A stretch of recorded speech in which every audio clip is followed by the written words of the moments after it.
নমস্কাৰ, এই মুহূৰ্তত আহি পৰিছে ৰাতিপুৱাৰ কেইবাটাও গুৰুত্বপূৰ্ণ খবৰ আৰু এনে ধৰণৰ খবৰসমূহ নিতৌ চাবৰ কাৰণে চেনেলটো সাবস্ক্ৰাইব কৰি ভিডিঅ'টোত এটা লাইক কৰি দিব।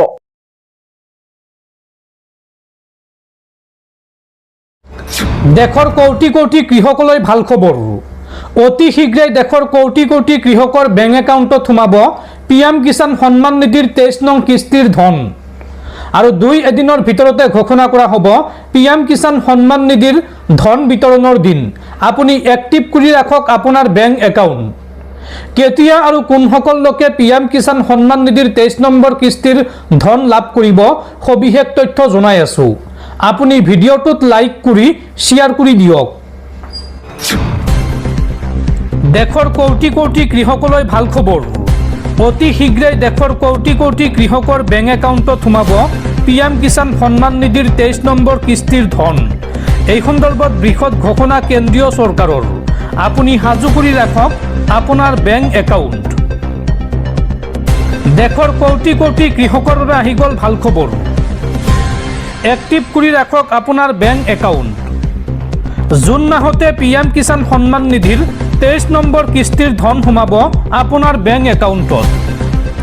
যিকোনো মুহূৰ্তত ঘোষণা কৰা হ'ব ধন মুকলিৰ দিন।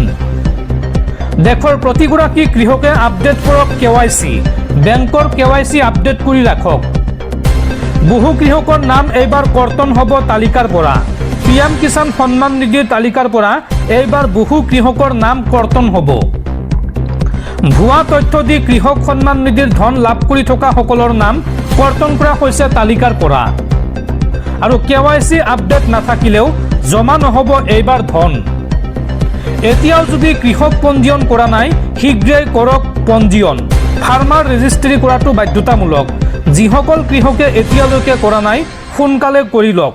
যিসকল লোকে এতিয়ালৈকে কৃষক পঞ্জীয়ন কৰা নাই তেওঁলোকে কিন্তু ধন লাভ নকৰিব।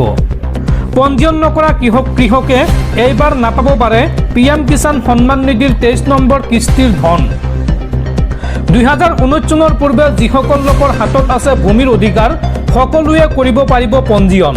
যিসকল লোকৰ নামত মাটি আছে তেওঁলোকে এই কৃষক পঞ্জীয়ন কৰিব পাৰিব। আৰু তালিকাত আপোনাৰ নাম আছেনে নাই আজিয়েই পৰীক্ষা কৰক। তালিকাত নিজৰ নাম পৰীক্ষাৰ বাবে চাই লওক সমগ্ৰ প্ৰক্ৰিয়া। কেনেকৈ আপুনি চাব এইবাৰৰ নতুন লিষ্টত আপোনাৰ নাম আছেনে নাই, আপুনি পিএম কিষাণৰ 23 নম্বৰ কিস্তিৰ ধন পাবনে নাই চাওঁ আহক। তাৰ বাবে আপুনি প্ৰথমতে পিএম কিষাণৰ অফিচিয়েল ৱেবছাইট pmkishan.gov.in এই ৱেবছাইটলৈ যাওক। আৰু তাৰপিছত হোম পেজত থকা ফাৰ্মাৰ্ছ কৰ্ণাৰলৈ যাওক। আৰু ইয়াৰ পিছত status of self registered farmer farmers বুটামটোত ক্লিক কৰক।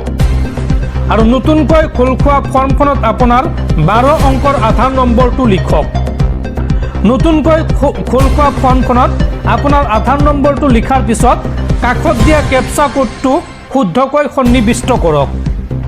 আৰু শেষত চাৰ্চ বুটামটোত ক্লিক কৰিলেই আপোনাৰ আবেদনৰ বৰ্তমানৰ স্থিতি দেখিবলৈ পাব। আপোনাৰ আবেদন কি হৈ আছে সেই তথ্য আপুনি চাব পাৰিব। গতিকে যদি আপুনিও পিএম কিষাণৰ ধন পাই আছিলে তেন্তে এই প্ৰক্ৰিয়াৰ জৰিয়তে নিজৰ নামটো এবাৰ চাই লওক যে পিএম কিষাণৰ নতুন লিষ্টত আপোনাৰ নাম আছেনে নাই। যদি আপোনাৰ নাম আছে তেন্তে আপুনি অতি শীঘ্ৰেই পিএম কিষাণ সন্মান নিধিৰ 23 নম্বৰ কিস্তিৰ ধন লাভ কৰিব। জুন মাহতে এই ধন লাভ কৰাৰ সম্ভাৱনা আছে। আৰু যিকোনো মুহূৰ্ততে এই পিএম কিষাণ সন্মান নিধিৰ 23 নং কিস্তিৰ ধন মুকলি কৰাৰ দিন ঘোষণা কৰিব কেন্দ্ৰীয় চৰকাৰে। বেংক বিবৃতি যোগে প্ৰতিগৰাকী কৃষকৰ বেংক একাউণ্টত জমা হ'ব 2000কৈ টকা।